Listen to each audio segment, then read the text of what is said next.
सर्वांना नमस्कार. आजच्या वर्गात पॅरलल सर्किटमध्ये रेझोनन्स फ्रिक्वेन्सीवर चर्चा करू. ऑब्जेक्टिव्ह या व्हिडिओच्या शेवटी तुम्ही हे करू शकाल.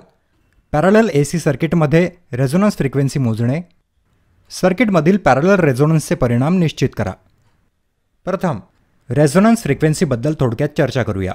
पॅरलल RLC सर्किटमध्ये रेझोनन्स होतो जेव्हा एकूण सर्किट करंट सप्लाय व्होल्टेजसह इन फेज असतो, कारण दोन प्रतिक्रियाशील घटक एकमेकांना रद्द करतात.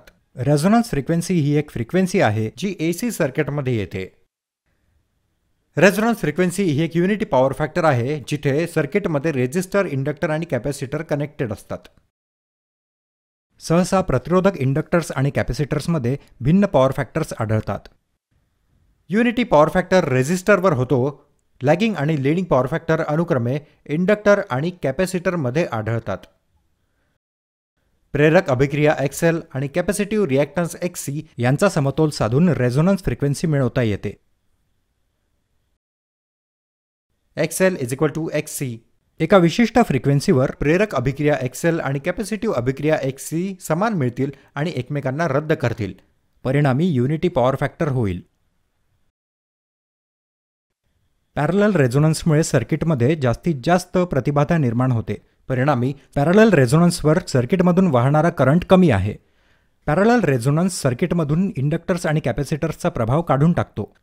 ते शुद्ध प्रतिरोधक सर्किटसारखे वागते. पॅरलल रेझोनन्स अनेक अनुप्रयोगांमध्ये देखील वापरला जातो, जसे की current amplifier, filter circuits, radio frequency amplifier, induction heating system इत्यादी. याविषयी व्यावहारिक दृष्टीने चर्चा करूया. पॅरलल रेझोनन्स फ्रिक्वेन्सी आणि सर्किट करंट निश्चित करा.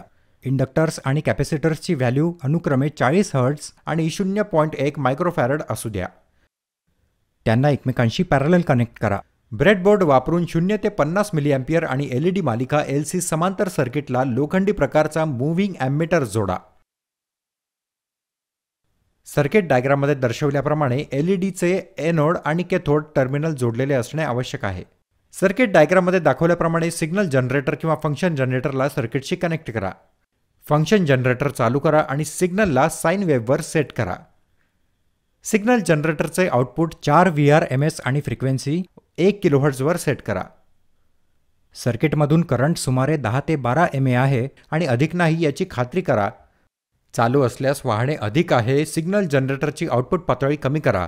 LEDs अजिबात चमकतील. रेझोनंट फ्रिक्वेन्सी वगळता फ्रिक्वेन्सी.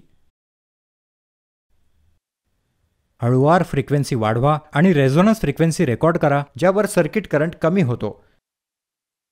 LED चमकत नाही किंवा मंदपणे चमकत नाही.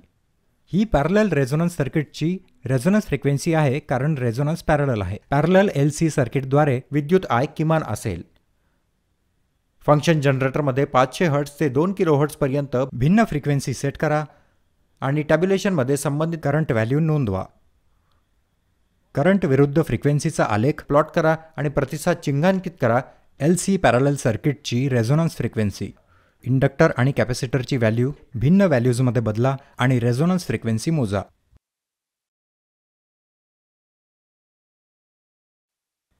सर्किटवर LC पॅरलल सर्किटचा प्रभाव निश्चित करा. पॅरलल रेझोनन्स फ्रिक्वेन्सी वापरून इंडक्टरची अज्ञात व्हॅल्यू शोधू. त्याच पॅरलल रेझोनन्स सर्किटमध्ये इंडक्टर 40 मिलीहेन्रीला अज्ञात इंडक्टर LX ने बदला. फंक्शन जनरेटर चालू करा. फंक्शन जनरेटरमध्ये व्होल्टेज पातळी 4 व्होल्ट आणि साइन वेव्हफॉर्म सेट करा. रेझोनन्स फ्रिक्वेन्सी येईपर्यंत हळूहळू फ्रिक्वेन्सी वाढवा आणि रेझोनन्स फ्रिक्वेन्सीची संबंधित करंट व्हॅल्यू लक्षात घ्या. रेझोनन्स फ्रिक्वेन्सी कोणत्या बिंदूवर विद्युत प्रवाह कमीत कमी आहे हे ओळखू शकते आणि LED मंद होत आहे. सूत्रातील व्हॅल्यूज बदला. रेझोनन्स फ्रिक्वेन्सीवर प्रेरक आणि कॅपॅसिटिव्ह रिॲक्टन्स समान असतात. XL XC. X 2πf. XC ला 1/2πfc असे लिहिता येईल. रेझोनन्स फ्रिक्वेन्सी XL आणि XC वर ते असे लिहिले जाऊ शकते. 2πfRL 1/2πfRC. L 1/2πfRL into 2πfRC. L is equal to 1/4 pi square into FR² into C. वरील समीकरणातील मूल्य बदलून तुम्ही अज्ञात इंडक्टरचे मूल्य शोधू शकता. कार्य 2.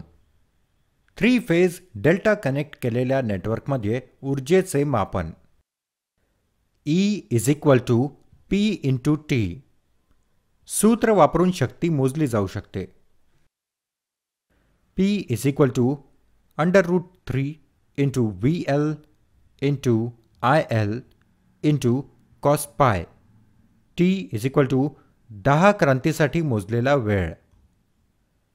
यातून आपल्याला वॉट अवरमध्ये ऊर्जा मिळते.